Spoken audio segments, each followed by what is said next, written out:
Assalamualaikum warahmatullahi wabarakatuh. Jadi kali ini kita ngomong soal spesifikasi. Sebenarnya sih penulis pingin ngomong spesifikasi bensin, tapi ya sayangnya penulis itu nggak punya data spesifikasi bensin, misalnya dari Indostation, dari Vivo, dari BP atau AKR, Shell. Jadi ya karena nggak ada pembanding, kita nggak bisa ngomong ya. Padahal orang tahu ya kalau misalnya pakai bensin Shell itu lebih halus tapi tarikannya gak enak. Pakai Pertamax yang dulu itu nggak licin tapi tarikannya enak. Suaranya rotok kasar tapi ya ngono iku.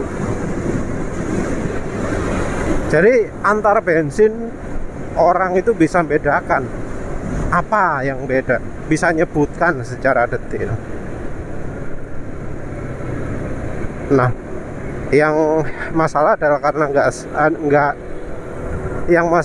nggak adanya spesifikasi, kita jadi nggak tahu apakah dia yang dirasakan itu bisa dilihat dari spesifikasinya atau tidak. Jadi ya sulit ya untuk bisa ngomong spesifikasi kalau soal bensin. Kita itu bisanya yang dari oli. Kalau pakai coolant juga susah membedakannya karena minim datanya. Ya mau nggak mau dari oli. Oli pun nggak bisa dari semua oli, karena nggak semua oli itu ada produk data sheet ataupun material safety data sheet. Data yang di-sharing pun seringnya diminimalisir.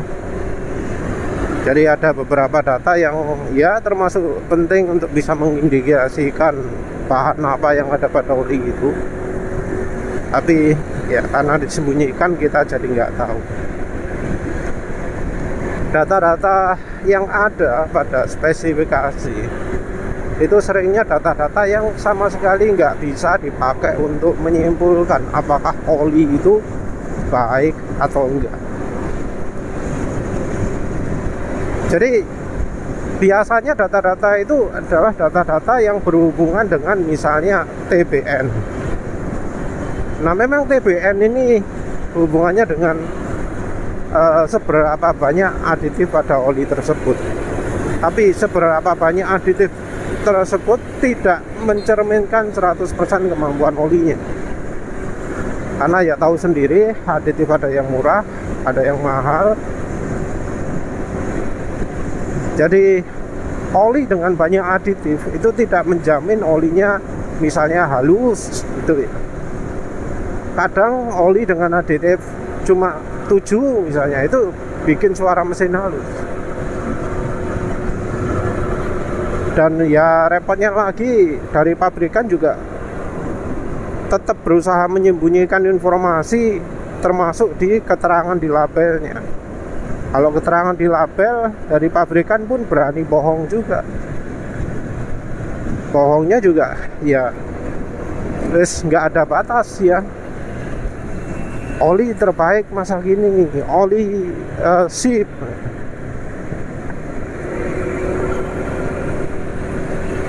Kayak misalnya oli Shell Advance Power itu diuji di 10.000 km. 10.000 km itu nggak ada penjelasan apa-apa. Yang bisa jadi kalau orang beneran pakai 10.000 hasilnya ya nggak maksimal juga. Karena kan bisa aja 10.000 km itu adalah di motor lagi yang ketika dijalankan itu RPM rendah. Jadi bukan dipakai di sirkuit, tapi dipakai di trek khusus atau mesinnya dibiarkan idling sampai mencapai 10.000 km. Idling atau ya RPM 3.000 atau 5.000 RPM.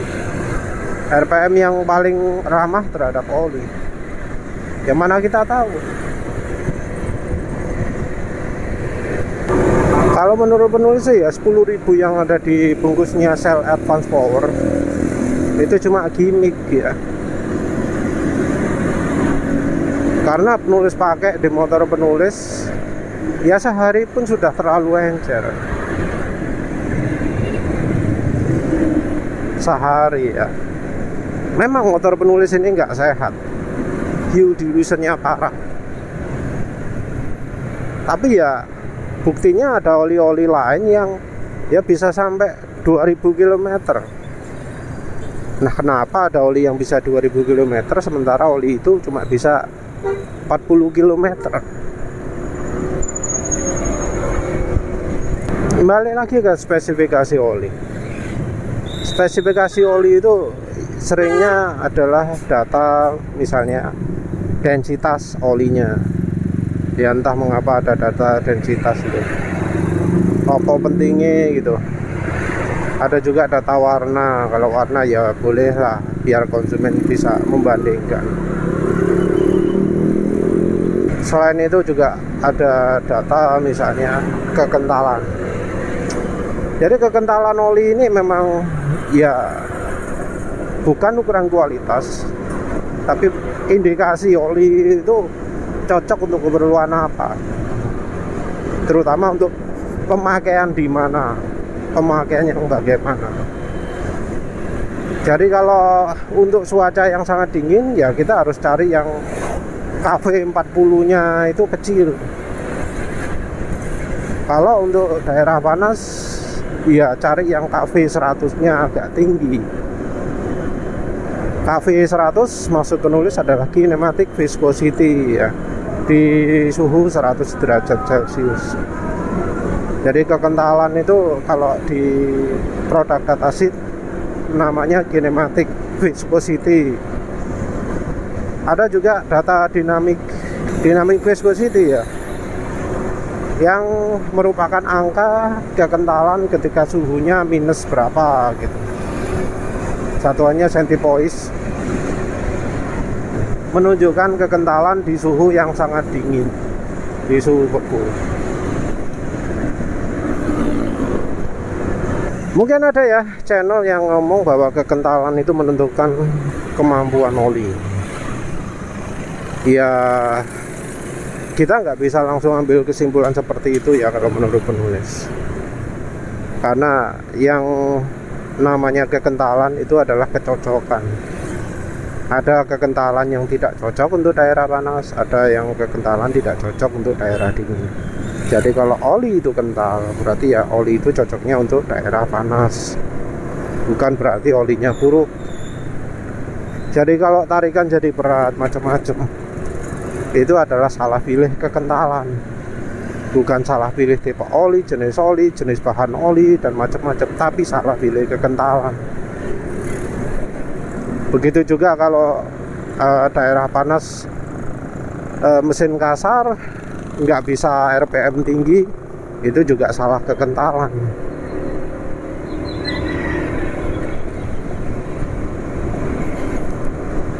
Lalu ada data TBN tadi ya, nggak perlu disebutkan. TBN itu adalah indikasi aditif. Itu menunjukkan jumlah, bukan kualitas. Kita nggak tahu angka misalnya 9 TBN itu isinya apa aja, karena aditif oli itu banyak macam-macam. Yang kalau misalnya ada satu aditif yang overdosis, ada efek negatifnya. Efek negatifnya juga nggak selalu ke performa, ke akselerasi, ke top speed, ke licin gitu. Juga ada misalnya kebersihan mesin, karat, buih. Kalau buih beda lagi ya, bukan TBN. Jadi efeknya kan macam-macam ya aditif oli itu. Kita nggak bisa tahu apakah oli itu baik atau enggak dari jumlah TBN-nya. Kita ya cuma tahu, oh kalau nggak ada TBN-nya angkanya 0, berarti ya itu oli palsu, wes itu drop. Karena sama pabrikan oli palsu, olinya nggak dikasih aditif. Jadi oli tanpa aditif itu jelek. Spesifikasi berikutnya SPAS ya, SPAS. Nah ini adalah indikasi juga berapa banyak sisa abunya. Nah kalau ini menunjukkan selain dari jumlah aditif juga sampahnya ya. SPAS ini terutama paling relevan untuk kendaraan 2 tak yang olinya itu juga ikut dibakar. Karena olinya dibakar, maka sisa abu yang ada di oli itu jadi lebih penting. Tapi lagi-lagi ya, ini bukan soal kualitas. Karena kalau angka SPAS itu adalah angka ada limitasinya. Jadi ya memang dari oli itu tidak boleh lebih dari angka sekian. Kalau terlalu banyak nggak bagus. Nggak ada yang ngomong kalau terlalu sedikit ya, terlalu banyak nggak bagus. Angka-angka yang menunjukkan kualitas oli itu adalah misalnya adalah penguapannya.